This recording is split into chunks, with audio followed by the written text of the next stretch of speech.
El psicólogo Manuel Antonio Benavente Arauco actualmente es jefe de la estrategia de salud mental del Hospital Daniel Alcides Carrión en la ciudad de Huancayo.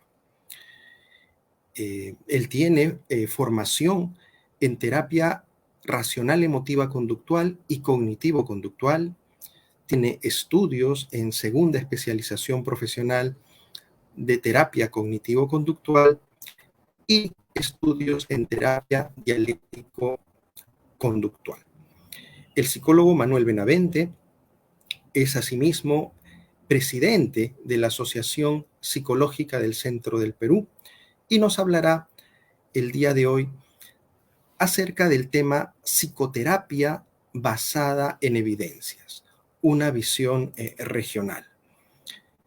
Buenas noches tengan todos ustedes. Es grato reencontrarnos con muchos que hace tiempo no los veía. Muchos han sido mis alumnos.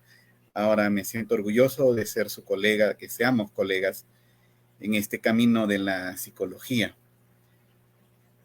El tema que voy a presentar a continuación tiene que ver mucho y empalma muy bien con lo que la doctora comentaba. La exposición anterior vimos un poquito la parte teórica, por así decirlo, ¿no? Vemos la parte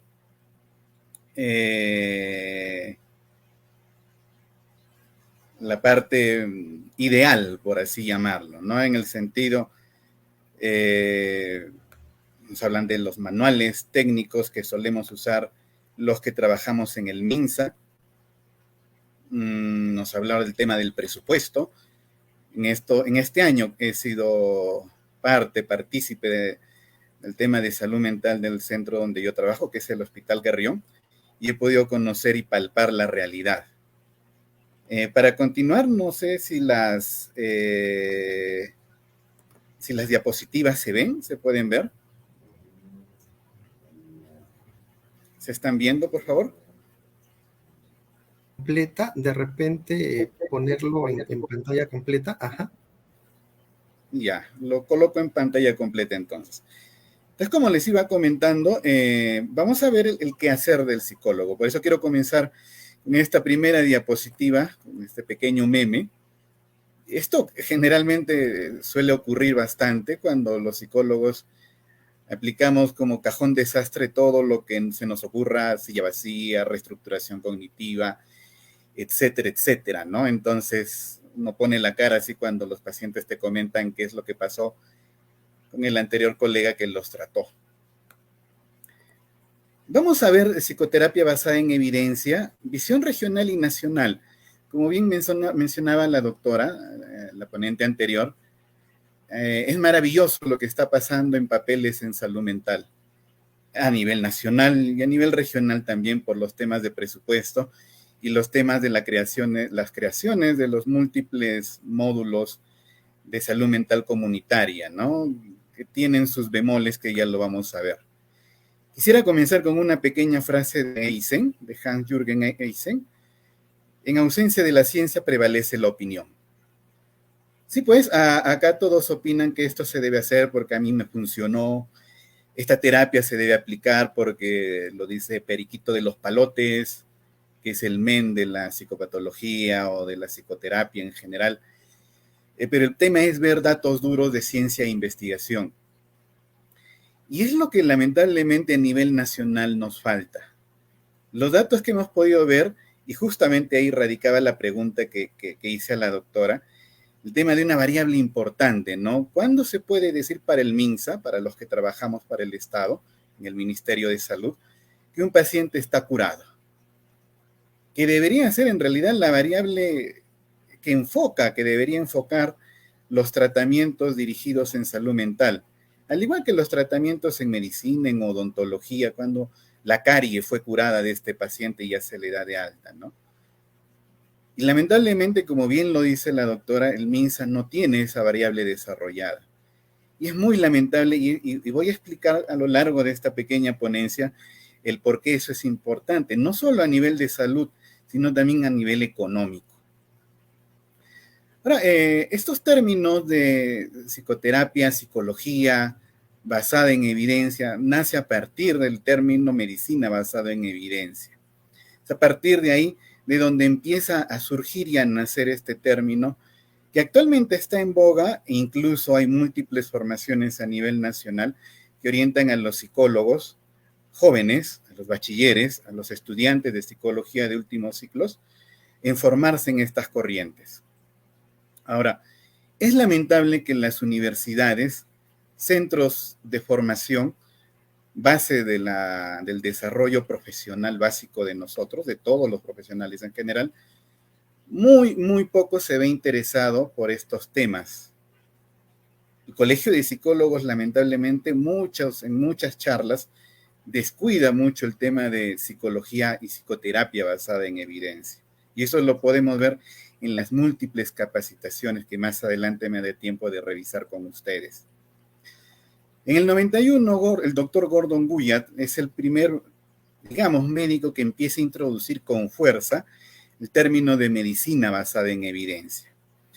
Este término integra y combina todo lo que es investigación empírica. Uno podría decir que es exclusivamente investigación empírica en la que tenemos que ver en psicoterapia y en psicología basada en evidencia. Pero eso no es cierto.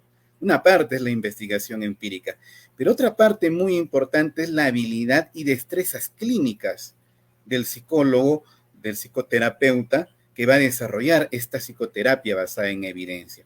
Pero no solo eso, acá tenemos un punto muy importante que muchos colegas a veces reclaman, sobre todo cuando desconocen estos temas, y de que hablan que no, esos modelos psicoterapéuticos son importados de fuera, son extranjeros.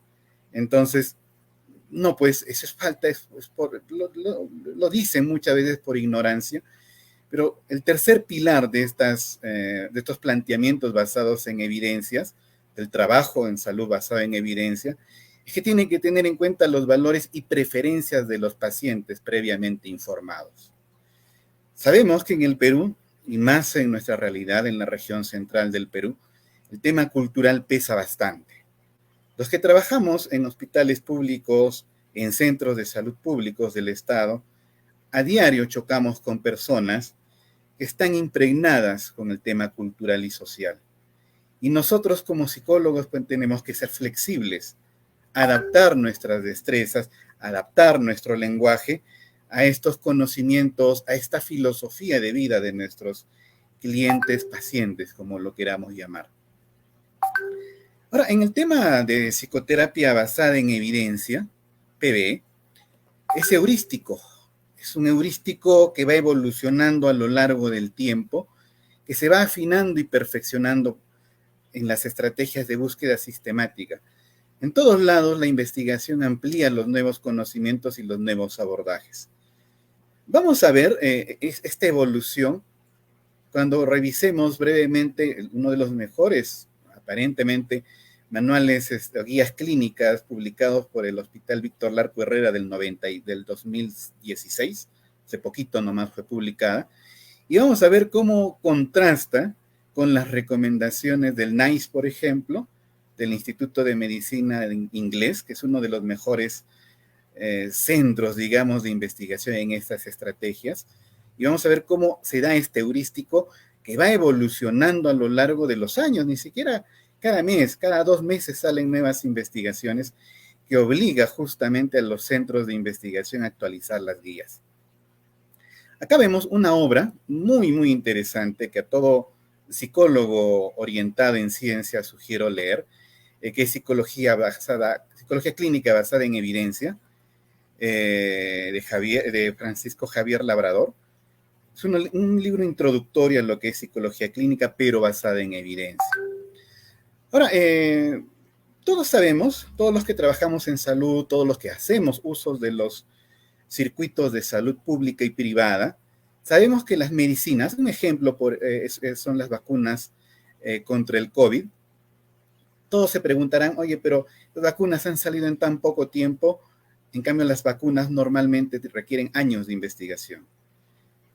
Es que tantos centros de investigación a nivel mundial se han unido para descubrir la cura o el tratamiento para el COVID, que han ido actualizando semana a semana casi las guías de tratamiento. Recordemos, por ejemplo, que al inicio era recomendado no salir, el aislamiento completo. luego el uso de las mascarillas, luego el uso de la doble mascarilla, luego el uso del alcohol, luego el uso de diferentes esquemas farmacológicos para el tratamiento del COVID. Vemos cómo semana a semana, o veíamos semana a semana, cómo se iba actualizando estas guías de tratamiento.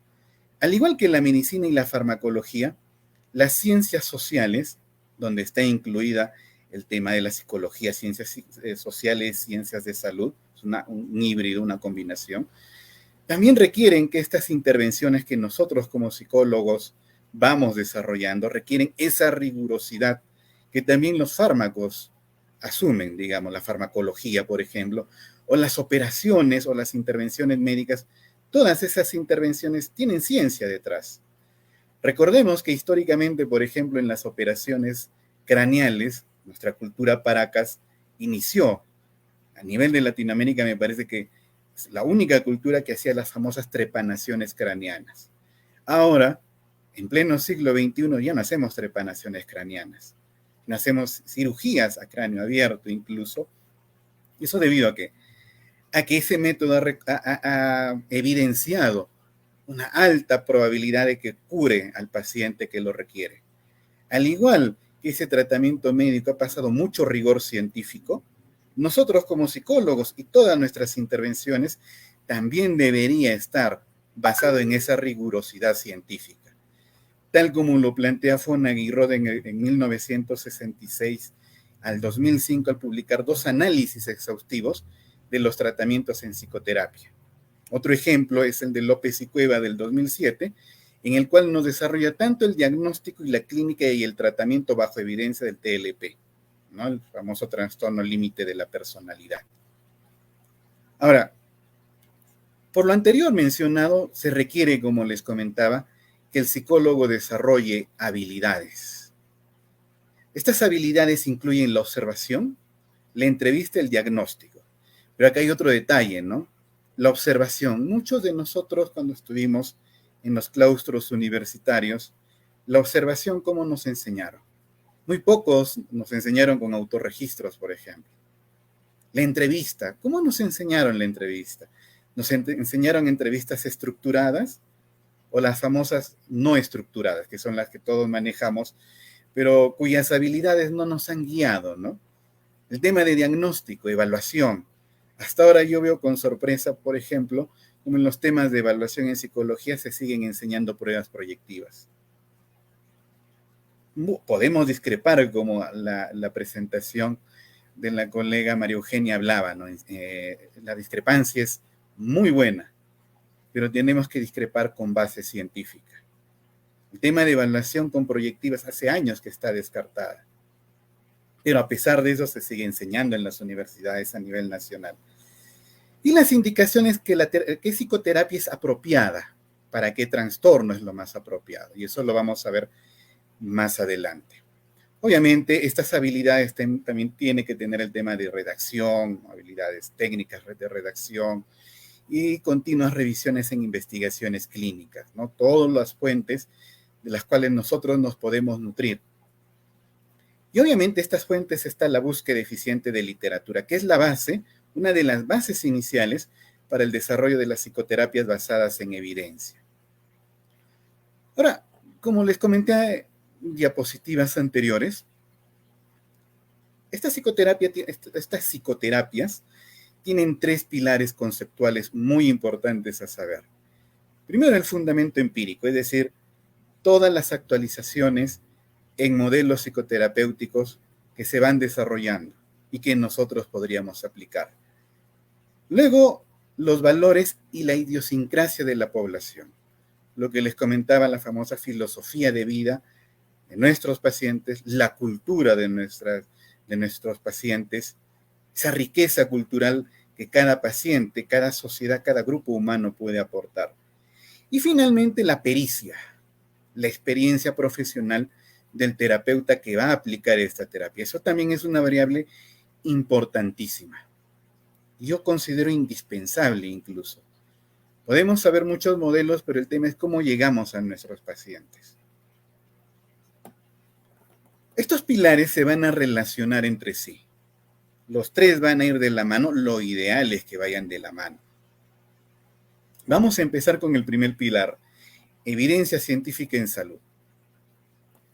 Ahora, la psicología se debería basar en la mejor evidencia que produce la investigación. ¿Y qué es la mejor evidencia? Se entiende que es el andamiaje empírico en donde se han puesto a prueba supuestos, conjeturas, hipótesis y teorías. Por ejemplo, tenemos la teoría psicodinámica, muy famosa, muy conocida, hasta ahora enseñada en las universidades.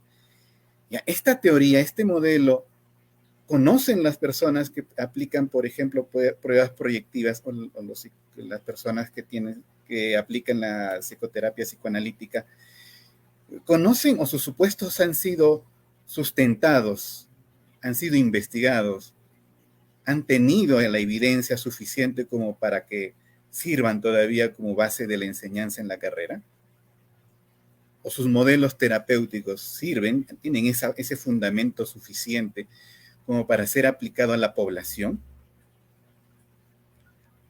Ahora, en función a la producción empírica, la investigación, esta va a dar base o va a generar que los profesionales y la ciencia psicológica desarrollen estándares de intervención o de cuidado.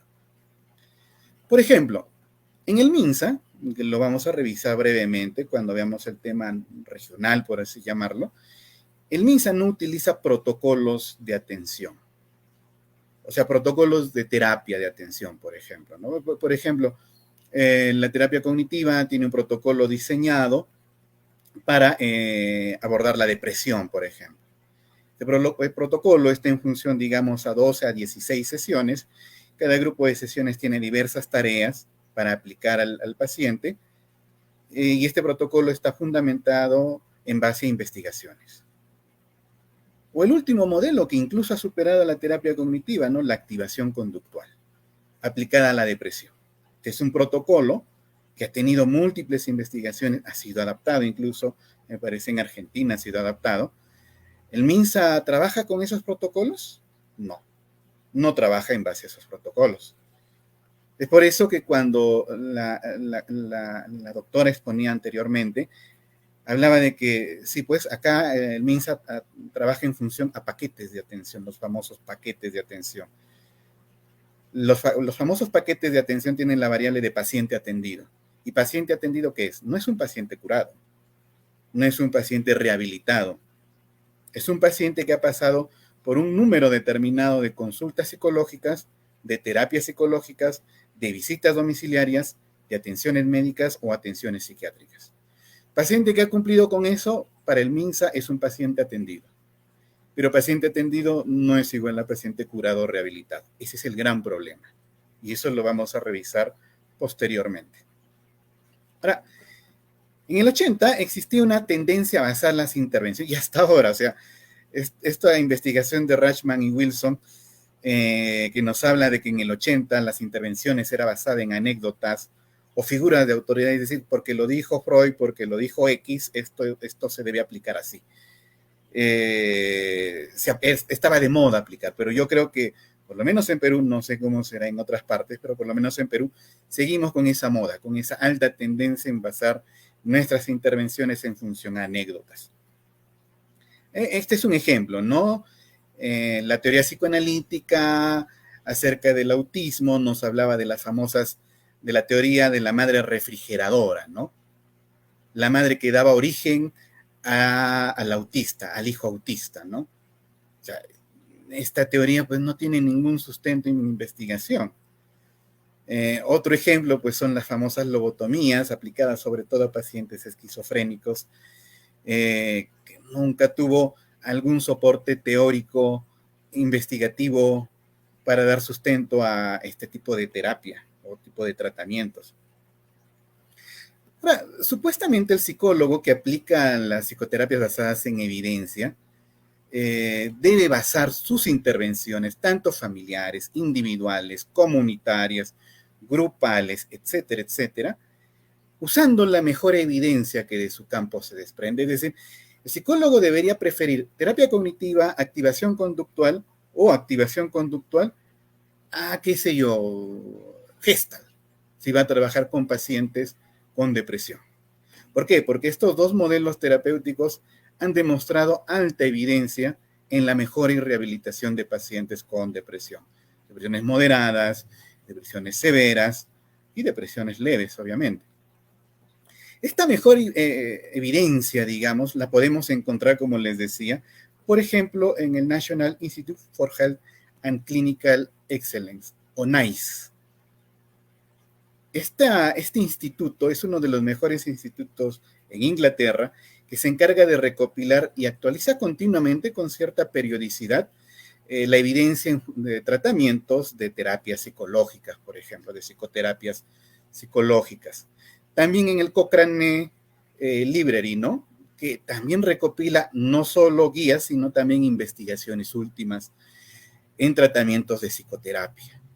¿El MINS utiliza esto? Sí, pero el gran problema es que, ya lo vamos a revisar, tiene un andamiaje muy particular, muy subjetivo a la hora de abordar los pacientes en salud mental. Otro programa importante, por ejemplo, es el National Registry of Evidence-Based Programs and Practice, exclusivamente para trabajar abuso de sustancias.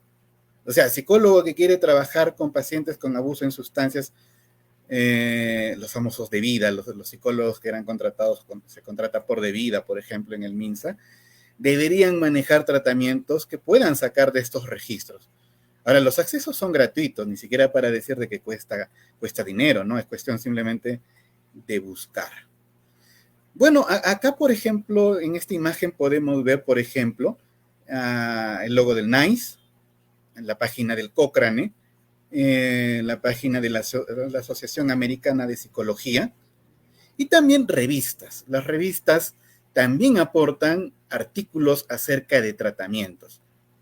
Podemos ver, por ejemplo, en esta parte, en este cuadrante verde, son las revistas científicas que están más basadas en información basada en evidencia. O sea, sus publicaciones, por ejemplo, del Nature, del Science, son revistas altamente especializadas en ciencia en general o en ciencias naturales, que su información está basada en evidencia. Ahora, ¿el contenido es científico suficientemente atractivo para el público o para leer en general? Este cuadrante es uno de estas revistas del National Geographic, por ejemplo. Casi siempre su lectura es amena y casi siempre van a traer su información basada en evidencia. Y ahí, en un nivel menor, en un nivel inferior, vamos a tener la revista de Discover, de The Science, etcétera, etcétera. Con una evidencia mucho menor y con una lectura un poco más pesada, Popular Science, por ejemplo, Physics World. Entonces, acá también tenemos un grupo de revistas que también tienen, obviamente, sus páginas de Facebook, en las cuales nos podemos informar sobre psicología o sobre ciencia en general. Es muy importante que el psicólogo, como todo profesional, tenga acceso a esta información. Ahora, ¿qué es la evidencia? ¿No? ¿Qué cosa es eso? ¿Cómo se determina cuál es la mejor evidencia? Los resultados de todo esfuerzo investigativo, tanto cualitativo, cuantitativo o la combinación de ambos. Que provea al profesional psicólogo una base documentada sobre la cual fundamentar su práctica en un momento determinado.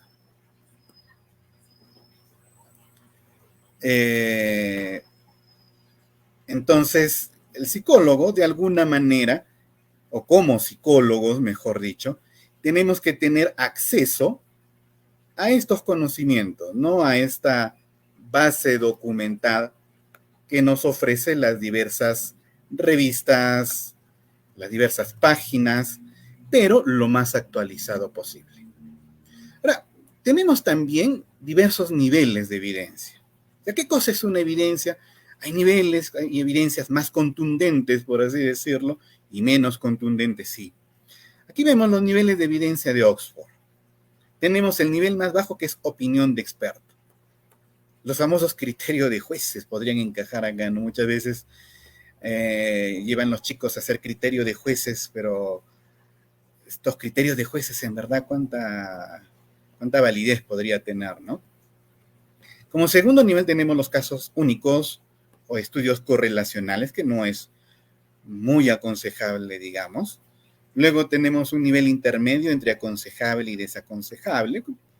es lo que más se usa, digamos, que son revisiones sistemáticas de casos controlados, es decir, un grupo de casos, estudio de casos de controles recomendables, que es a partir de este segundo nivel, por así decirlo, donde se recomienda el uso de qué psicoterapia, a la que vamos a ver más adelante, es usada o se recomienda para determinado problema de salud mental. Tenemos revisiones sistemáticas de corte y estudios de corte longitudinales y de sobrevida. Y los más recomendables son las revisiones sistemáticas de ECA. Lo vamos a ver más adelante. Y ensayos controlados aleatorizados y los trials. Estos tres son los cuales se usan en las mejores psicoterapias, como lo vamos a ver más adelante. El segundo pilar es la característica del paciente. Muchas personas, por ejemplo, tienen el mito, y hasta ahora lo sigo escuchando, que, por ejemplo, hablando de psicometría, que el Wechsler no se puede aplicar a personas porque es altamente tiene un sesgo cultural muy alto que puede afectar los resultados que nos arroja estas pruebas. No hay ninguna investigación que afirme eso. O sea, que hay un sesgo tal que pueda alterar la puntuación. La puntuación de esa prueba, ¿no? No hay ninguna absolutamente investigación. Ese es un mito, como se podría decir, ¿no? Entonces, tenemos que tener cuidado mucho con esos mitos y revisar si hay investigaciones que afirmen eso, ¿no? Yo me acuerdo muy bien al respecto que cuando estaba en la universidad y estaba muy interesado en el tema de psicoterapia, varios docentes me comentaban la psicoterapia cognitiva es inaplicable en nuestra realidad por el nivel cultural de las personas. Y eso a lo largo de los años ha sido una gran decepción porque como este docente que a mí me comentó, este docente a cuántos psicólogos jóvenes habrá comentado y habrá inducido a que no se formen en psicoterapia, por ejemplo, cognitiva conductual. No es cuestión de que nuestra sociedad o las personas que viven en la región Junín, en Huancayo específicamente, donde yo vivo, tengan nivel cultural bajo.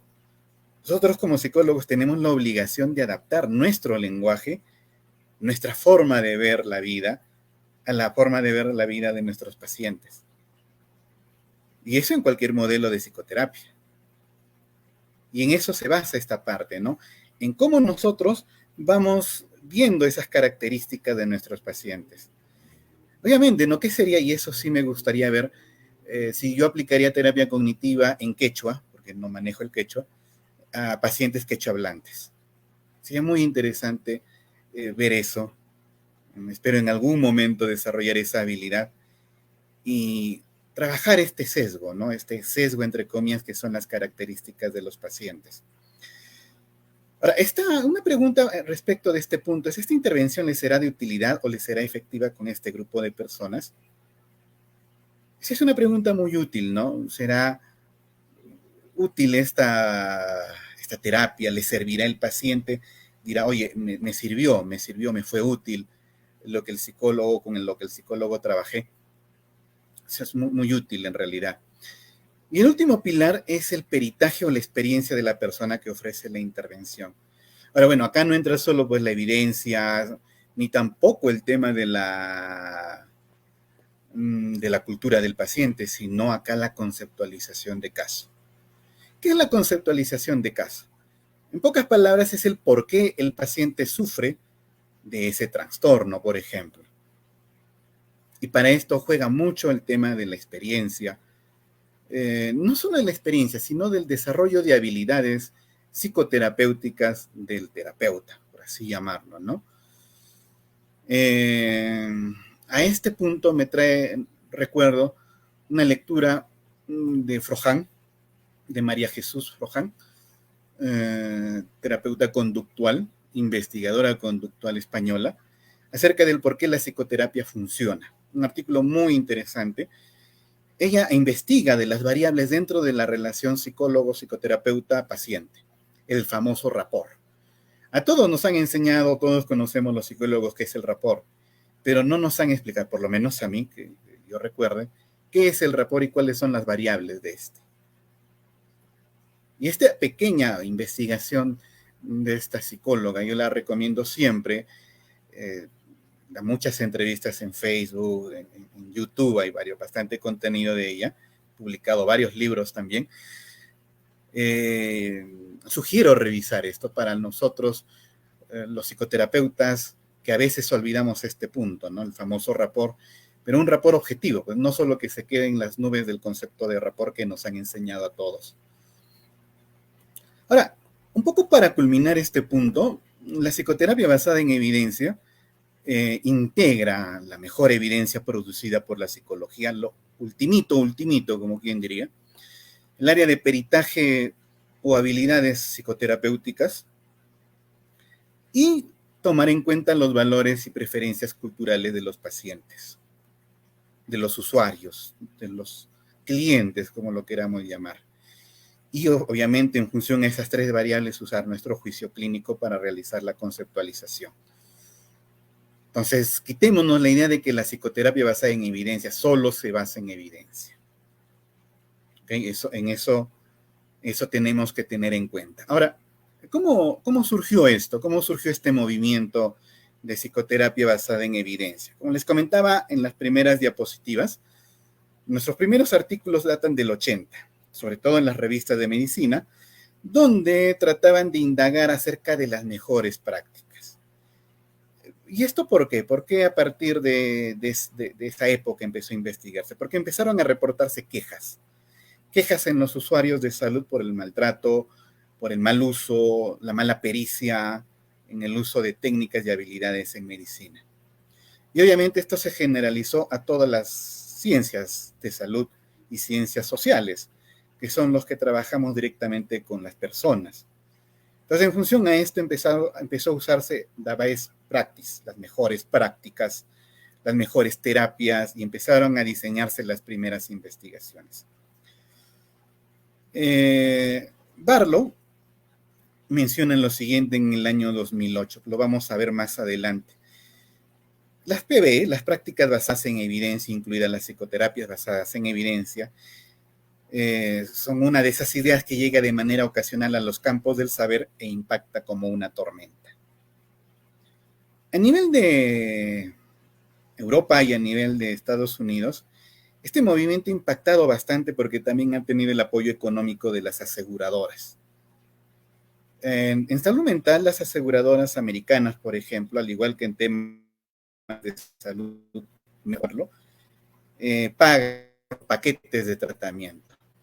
Por ejemplo, tienes un paciente que vas a rehabilitar, medicina física, a rehabilitación de una fractura de fémur, por ejemplo, y al seguro te va a cubrir tus sesiones de rehabilitación, pero ¿cuántas sesiones va a tener?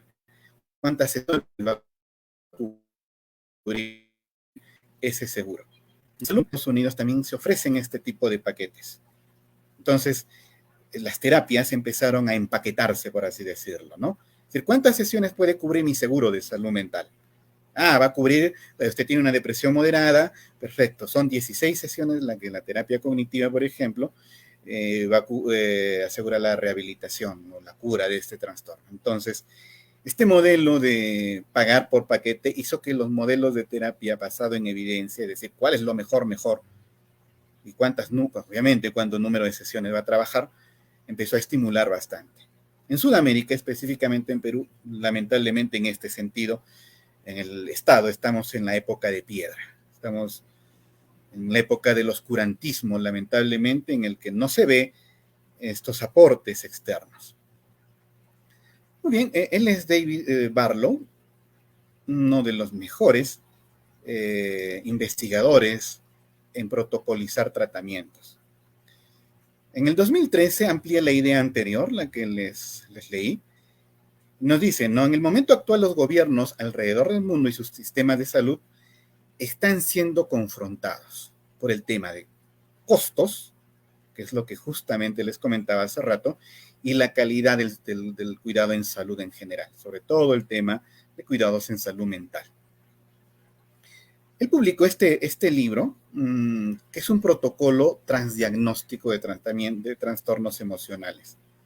Es muy interesante porque él aborda de manera muy distinta a lo que estamos acostumbrados a ver a nivel nacional. Y este es un libro no nuevo, no es reciente este libro, pero tiene todos los aportes que podemos ver de la psicoterapia basada en evidencia.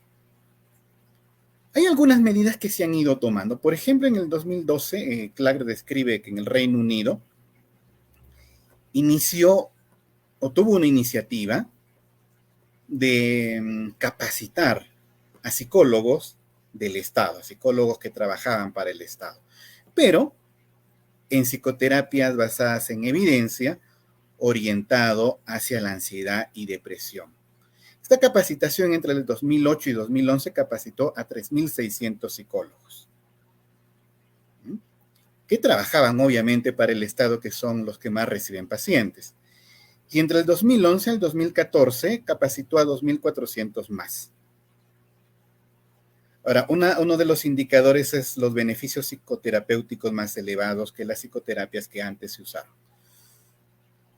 Si yo les hablara, yo llevo casi 8 o 9 años trabajando para el Estado. Las capacitaciones que el Estado ofrece, o por lo menos a las cuales yo he podido asistir, o podido tener referencias, han sido pobrísimas. No se capacita en psicoterapias basadas en evidencia.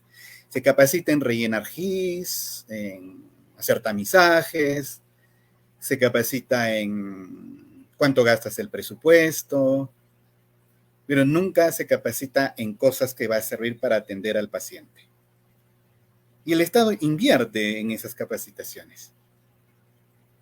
Por eso cuando me hablaban el tema de los comunitarios es un modelo español que ha sido adaptado al Perú, pero los indicadores son como si fueran puestos de salud grandes. Van a disculpar los colegas que trabajan en estos lugares. La iniciativa es muy buena, pero el tema es la técnica, la parte técnica de ciencia, de psicología. Ese es uno de los grandes problemas. Otro ejemplo es en Puerto Rico.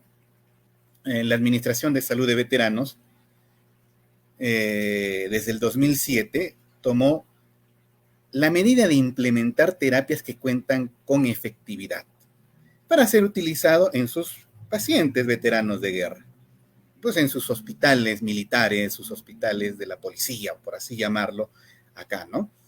¿Qué terapias capacitaron? ¿Qué terapias trabajaron con los psicólogos o los capacitaron? La TCC, la terapia de aceptación y compromiso, la AC, la famosa AC.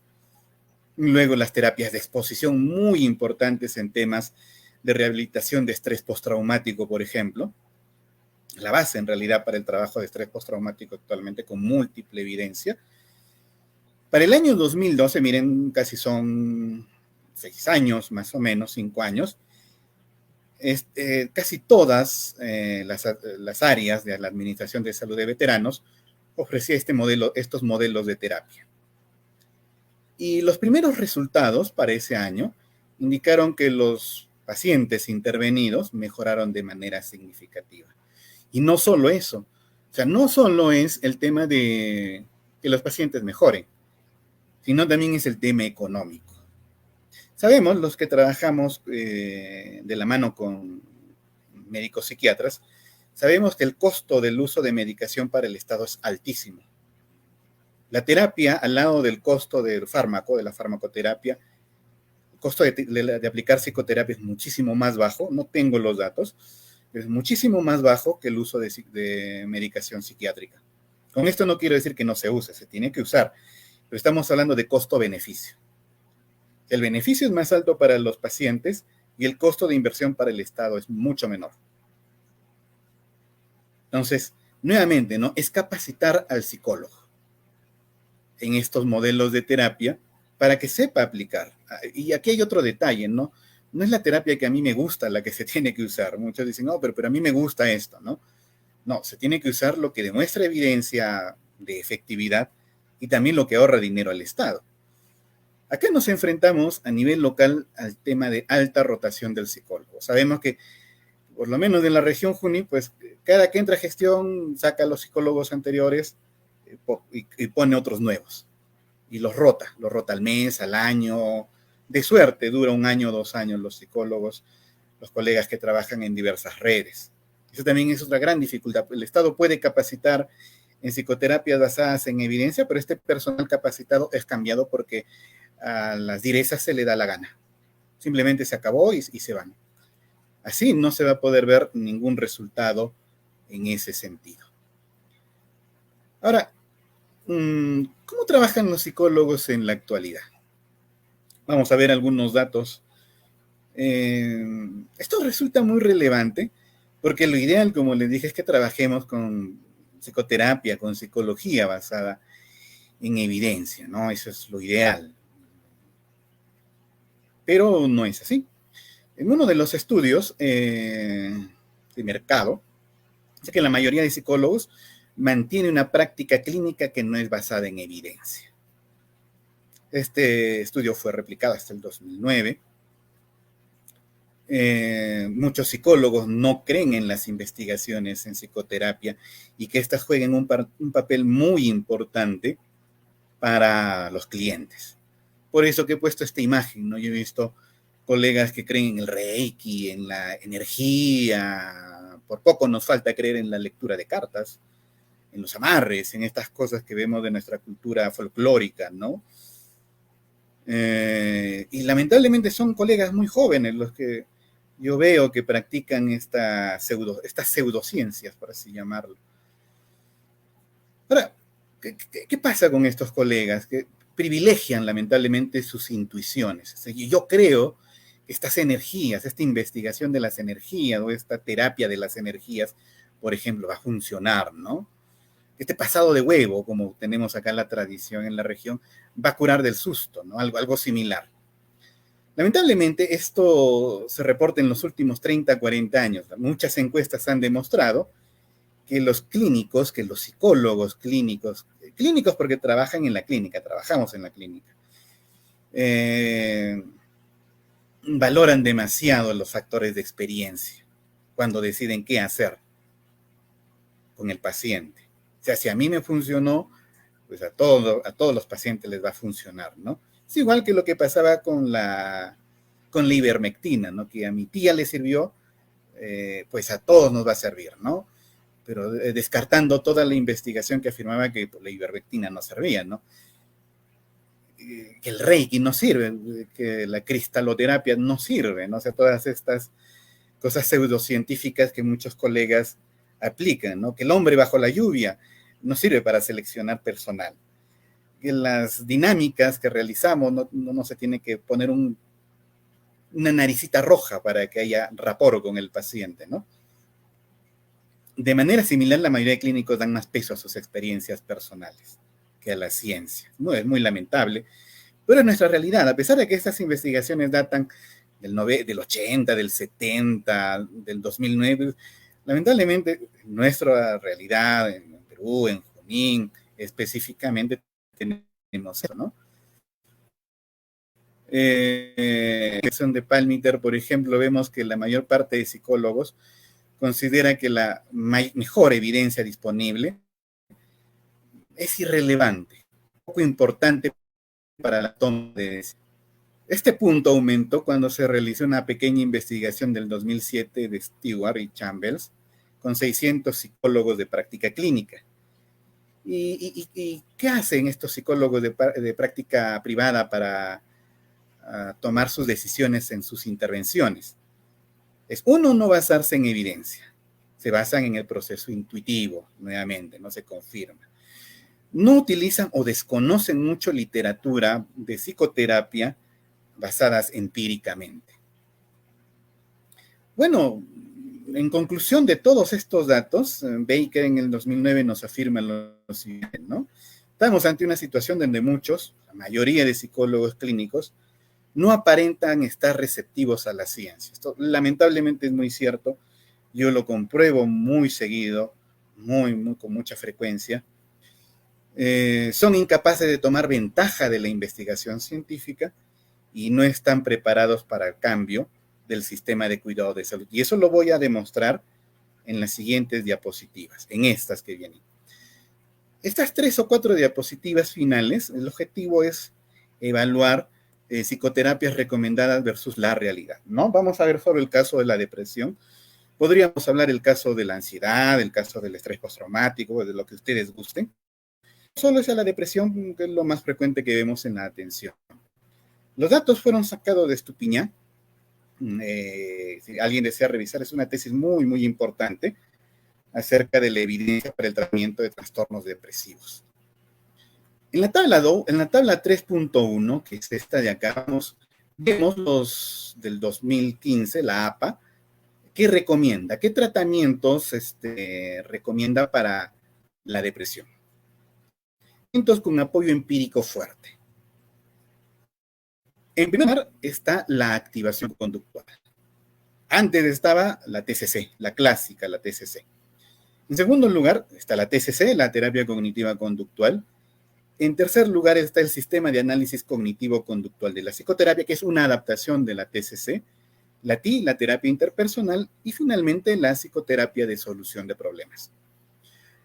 Me gustaría que recuerden esto, porque cuando revisemos los datos que nos presenta el Hospital Víctor Larque, guía de tratamiento para la depresión, vamos a ver algunas coincidencias y algunas notas, por así, y ni qué decir en el del MINSA, en el manual, en la guía del MINSA. Vemos tratamiento con apoyo empírico modesto, poca base. Tenemos la AC, la terapia de aceptación y compromiso, la terapia conductual de pareja, la terapia enfocada a emociones, la TREC, la terapia de reminiscencias, terapia de sistema de self. Y finalmente, con apoyo empírico compartido. Ningún tratamiento incluido en este nivel de evidencia.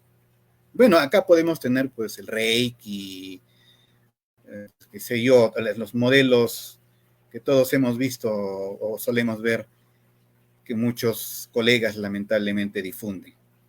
En la tabla 3.2 vamos a ver las recomendadas por la NICE en función a los ECAS. Las terapias cognitivas conductuales, aparte de 4 ECAS.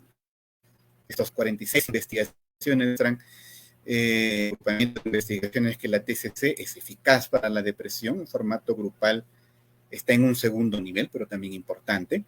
Tenemos la AC, la activación conductual, y es muy interesante porque a comparación de la TCC data más o menos del 70, si no estoy equivocado. En cambio, la AC, la activación conductual, solo data del 90. Aproximadamente 90, 2000 me parece que son las primeras publicaciones de la activación conductual. En tan pocos años está ya en el segundo nivel para NICE y en el primer nivel para la APA. Esto demuestra que esta es una terapia con muchísimo futuro. Pero lamentablemente, como lo vamos a ver más adelante, es un modelo de terapia que ni siquiera aparece en las guías de tratamiento del Hospital Víctor Larco Herrera, y menos en la guía oficial del MINSA. Tenemos también la terapia de solución de problemas, con 2 ECAS, la terapia de pareja, 5 ECAS, pero no es muy recomendable. Terapia interpersonal, la consejería, la psicoterapia psicoanalítica breve y la terapia racional emotiva conductual, la TREC. En la tabla 3.5 vamos a ver las guías prácticas clínicas de manejo de depresión que fueron recomendadas por un grupo de trabajo a nivel de España. Tenemos nivel A, igual aparece la TCC para depresiones crónicas, y también aquí hay algo bien interesante, el tema de combinación con fármaco. Es muy recomendable en terapias crónicas, obviamente demostradas, obviamente, que la medicación vaya de la mano con la terapia. Pero ¿qué ha pasado? Suelo ver con cierta facilidad, lamentablemente, pacientes que solo manejan un único tratamiento, digamos, solo manejan fármaco por años.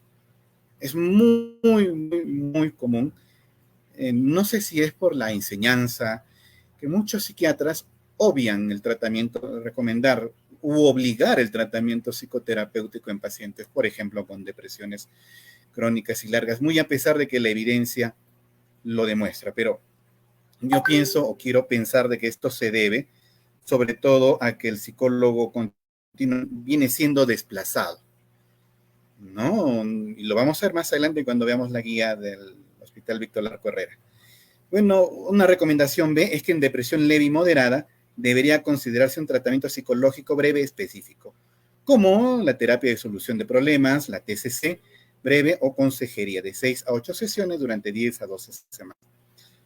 Pregunta, ¿todos que tenemos que tener atención nivel 1, nivel 2 y nivel 3, por así llamarlo? Nivel 1 normalmente son los puestos de salud y centros de salud, ¿no? De diferentes niveles.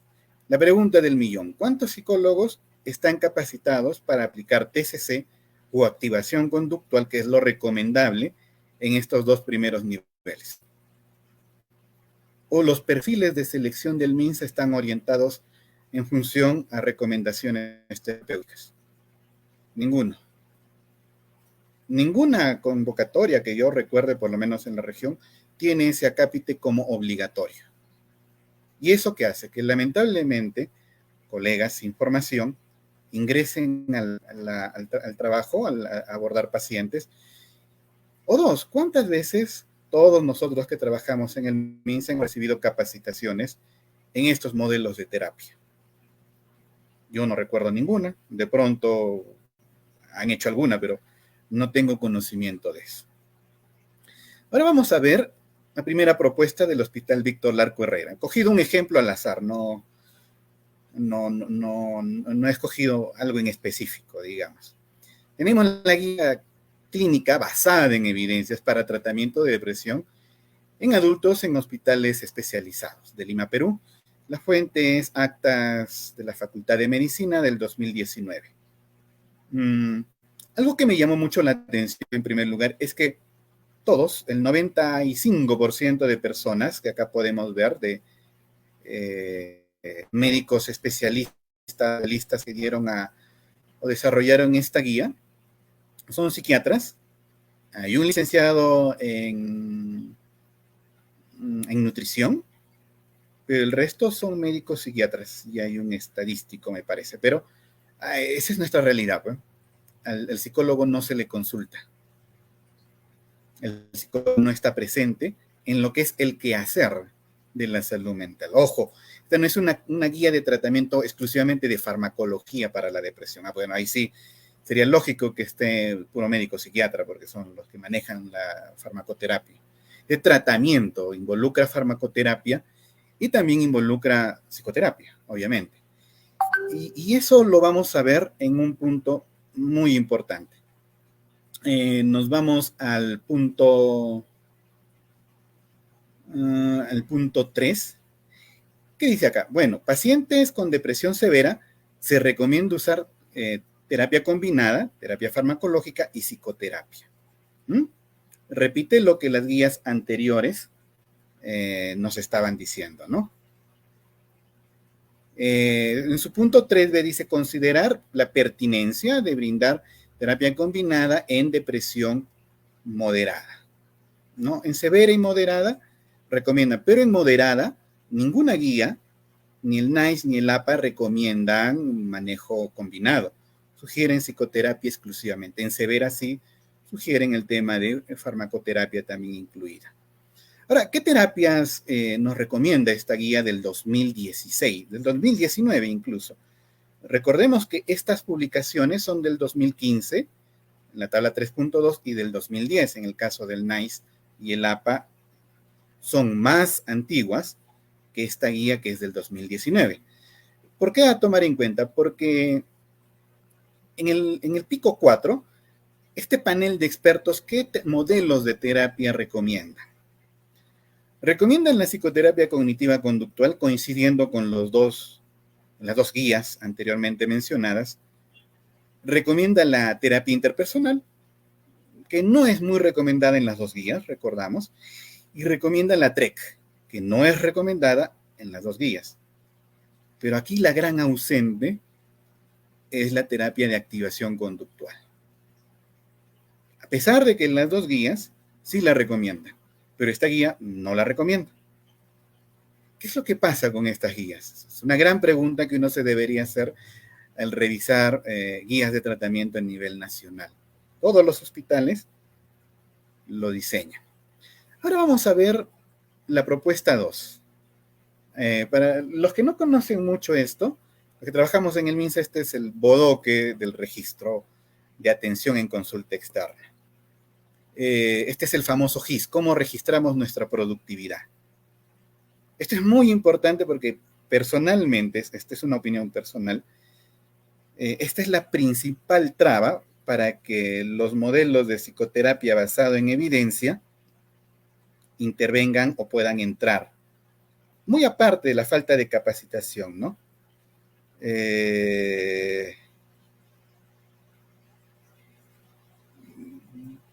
Vamos a ver algunas variables antes o algunas definiciones operacionales. No es la definición operacional, como lo decía la doctora, la ponente anterior, de paciente curado o rehabilitado. Esa, para el MINSA eso no existe, eso no hay. Pero sí tenemos personas con trastornos afectivos y de ansiedad tratadas oportunamente. ¿Qué es eso? ¿Qué consiste? ¿Qué es esa persona, ese paciente tratado? Atención que se brinda a personas con tamizaje positivo para depresión y conducta suicida y ansiedad, según el establecimiento en las guías clínicas. Esta actividad es desarrollada por un profesional de salud con competencias. Bueno, ¿qué será competencias? ¿No? Eso no lo sabemos. ¿Qué significa competencias? A partir de este establecimiento que cuenta con un profesional psicólogo y se aplica el paquete de atención, el famoso paquete. ¿Qué otra variable operacional? Tratamiento ambulatorio. Tratamiento ambulatorio que se ofrece a personas con tamizaje positivo para episodios depresivos en general, así es del F32 al F38, y conducta suicida del X60 al X84, y trastornos de ansiedad del F40 al F48. Bueno, esa es la codificación que se suele usar en el MINSA en función al manual estadístico de la OMS, ¿no? Y esta actividad se desarrolla para todos los niveles de atención. Ahora, ¿qué es este famoso paquete? Todo paciente que tenga depresión tiene que pasar 4 consultas médicas ambulatorias de salud mental. ¿Lo requiera o no lo requiera? Aquí no, acá se aplica a todos esto por igual, a rajatabla. Primera variable no respetada, ¿no? La idiosincrasia, la necesidad del paciente. 3 intervenciones individuales en salud mental. ¿Lo requerirá este paciente? ¿No lo requerirá? No lo sabemos, pero tiene que cumplir igual. Una intervención familiar. ¿Y si es paciente que vive solo? ¿Qué hacemos con un paciente que vive solo? No va a ser una persona tratada oportunamente para el MINSA. 6 psicoterapias individuales y una visita domiciliaria. ¿Lo requiere? ¿No lo requiere? No lo sabemos. 6 psicoterapias. ¿Qué modelos de psicoterapias? Videoterapia, risoterapia, abrazoterapia. ¿Qué modelos vamos a aplicar acá? ¿Qué protocolo vamos a aplicar acá? Segundo nivel de atención en adelante, hospitales, puestos de salud, etcétera, etcétera. 4 consultas médicas ambulatorias, igual lo requiera o no lo requiera.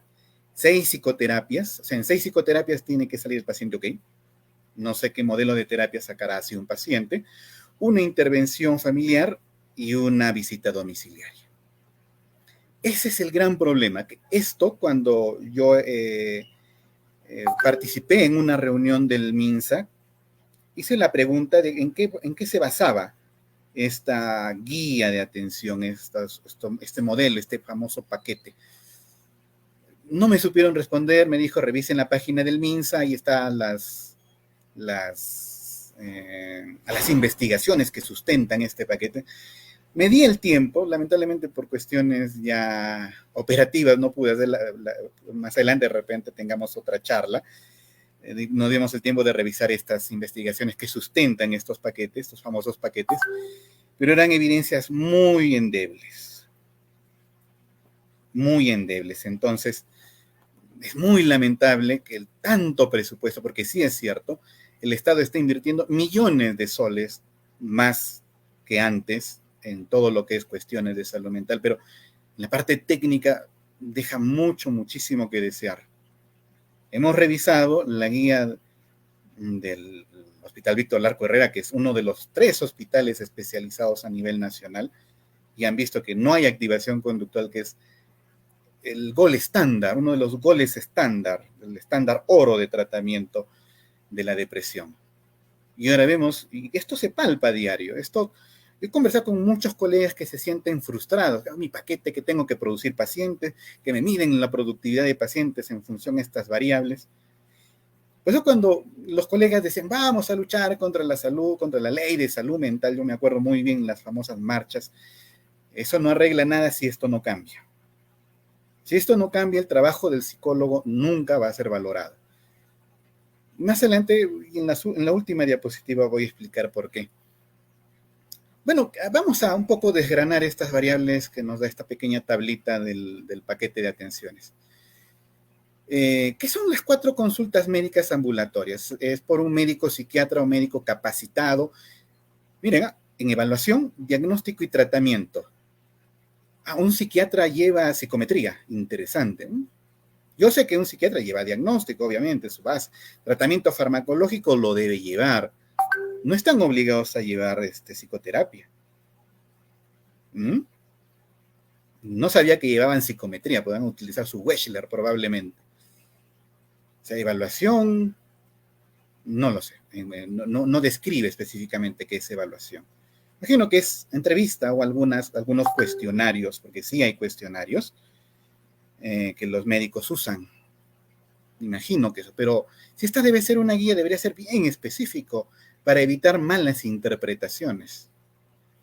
Nos pasamos al segundo punto, que son 3 intervenciones individuales, solo se dan en el primer nivel. Procedimiento terapéutico. Ojo, terapéutico, no cualquier procedimiento. Terapéutico que Gestalt, charlaterapia, ¿qué es? No se sabe.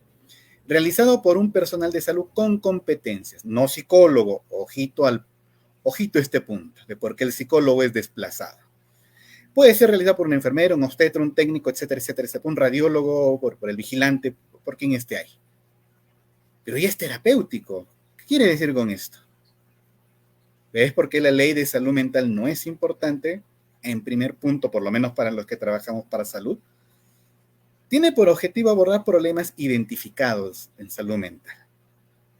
Esta actividad es desarrollada en niveles de atención nivel 1. Tiene una duración de 30 minutos y se realiza 3 sesiones como mínimo. ¿Debería haber psicólogos en el primer nivel de atención? Sí, debería haber. Cuando se empezaron a implementar los comunitarios, hará 3 años más o menos, y varios colegas hablábamos de esto, yo les comentaba que estaba en desacuerdo. Por una simple razón. Los primeros niveles tienen que ser muy bien ajustados, porque el primer nivel es tan importante que es el nivel que está en contacto más directo con la comunidad, con las personas, los puestitos más pequeños. Esos puestos son los más importantes para el trabajo en salud preventiva promocional. Y por eso estas 3 intervenciones son básicas para el nivel promocional y preventivo, porque es terapéutico, está mal definido, debería definirse mucho mejor, un tipo de nivel de consejería. Entonces, psicólogos, ¿hacemos consejería? Claro que hacemos consejería, llevamos cursos de consejería. Hay modelos de psicoeducación, la famosa psicoeducación, por ejemplo. Entonces, ¿a este nivel deberían haber psicólogos? Sí. En vez de abrir comunitarios, sí. Porque sin este primer nivel, el segundo, el tercero, el cuarto, el quinto, todos los niveles vamos a caminar muy mal. Bueno, vamos a continuar. Una intervención familiar solo en casos de intento de suicidio. ¿Por qué? ¿Para qué? Bueno, no hay sustento. Está dirigido a la familia con el objetivo de sensibilizar a sus miembros, comprometiéndolos con el proceso de recuperación. Pregunta simple, cuando hay un intento de suicidio, ¿no será necesaria una intervención terapéutica familiar? ¿Por qué solo una? ¿Por qué no una psicoterapia familiar? pregunta para los que diseñaron esto, ¿no? 6 psicoterapias individuales tanto en el primer y segundo nivel de atención, realizada por un psicólogo o profesional de salud con formación psicoterapéutica. Ah, caray, o sea, no es necesario ser psicólogo. O sea, llevamos 5 años de estudios por gusto y no se considera eso, nuevamente. Ley de salud mental o modificar este protocolo del MINSA.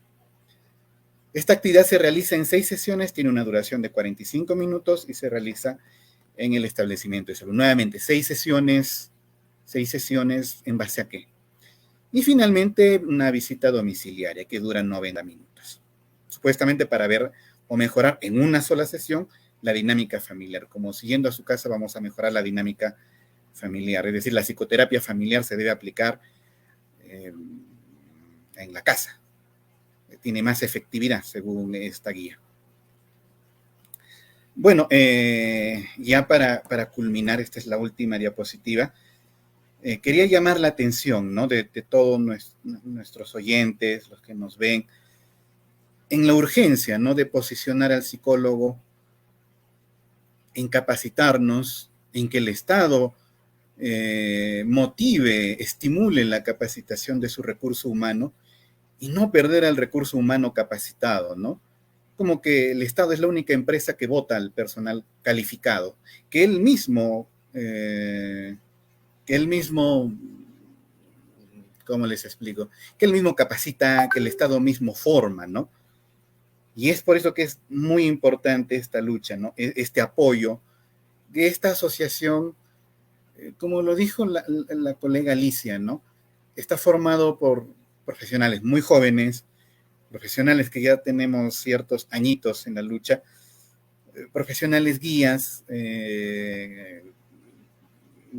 nuestros guías, digamos, y es por eso que nuestro objetivo es llenar ese vacío, complementar el trabajo del Colegio de Psicólogos, porque la asociación no nace en un tema de lucha contra el colegio para nada, sino nace en un afán de contribuir en el crecimiento y desarrollo de los psicólogos, pero también cuando este colegio abusa, hace uso y abuso del poder, la asociación como un paraguas cubrirá a los colegas que así lo requieran en la lucha por sus derechos.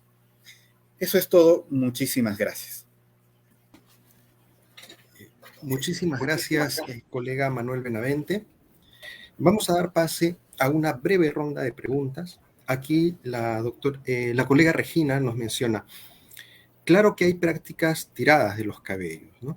Pero es importante no olvidar que algunos enfoques humanistas han demostrado su efectividad bajo estudios de caso, lo cual puede dar pie a mayores investigaciones con mayor rigor científico. ¿Qué nos podría comentar al respecto, colega Manuel? Genera controversia porque sí, pues, tiene investigaciones de caso. El gran problema, si recordamos la pirámide de evidencias, esta pirámide de evidencias nos habla de los estudios de caso que no son nada recomendados. Un estudio de caso es algo no replicable. La evidencia básica se tiene que replicar. O sea, por ejemplo, mi estudio de caso dice que este paciente se cura con abrazoterapia en 3 sesiones. Utilizaba variable abrazoterapia, sexo varón de 25 años con episodio depresivo, ya, da 3. Tendrías que replicar eso y encontrar resultados estadísticamente similares para mi abrazoterapia que cure la depresión. Por eso los estudios de caso no representan, no son evidencias nada recomendables. Eso es punto 1. Punto 2, el marco teórico de todas las terapias humanistas son muy subjetivas. Por ejemplo, psicoanálisis clásico. Todos recordamos los estudios de caso de Freud. A todos nos han enseñado. Por ejemplo, el caso de Ana O, famosísimo para las histerias, entre comillas. ¿Alguien ha replicado eso? ¿Alguien ha encontrado evidencias que hay otras Anas O por ahí? No, no se ha replicado porque justamente los estudios de caso no son factibles de replicación. Muy aparte, obviamente, de las investigaciones de los marcos teóricos, ¿no? Esa es la gran falencia. Ahora, ¿pero la psicodinámica se queda ahí? No, para nada. Actualmente, Fonagy, es un investigador increíble, ha hecho la evolución del marco teórico para trabajar con pacientes TLP desde un punto de vista psicoanalítico muy moderno. O sea, sería bueno que cada colega revise si sus teorías, sus modelos de terapia han evolucionado. Me parece, porque Fonagy es la teoría de la mentalización, no estoy muy seguro, pero sería bueno que cada colega se dé el tiempo de revisar si ha evolucionado y obviamente actualizarse en esa evolución, ¿no? No sé si la Gestalt tendrá esas características, no lo sé, pero sería bueno que cada uno revise, ¿no? Ahora, estas evidencias se van actualizando y probablemente al transcurrir el tiempo siga avanzando, ¿no? A la colega Lita Corrigón, quien nos pregunta lo siguiente. Buenas noches, quisiera preguntar si la investigación de la terapia basada en evidencia se realizó en un contexto parecido al nuestro, o podríamos adaptarlo o usar también alguna terapia no mencionada e iniciar investigación en nuestro entorno y realidad. Muy buena pregunta. El tema de las investigaciones en nuestro contexto, como lo comenté, son muy pobres. No, no conozco de algún modelo de terapia adaptado, pero sí de protocolos que se adaptan. Conocido, por ejemplo, en un hospital en Lima, me parece en San Juan del Lurigancho, fue adaptado el protocolo de AC para pacientes con violencia, me parece para pacientes con problemas de violencia familiar. No, es la adaptación de un protocolo, pero investigaciones como ECAS, por ejemplo, no tenemos.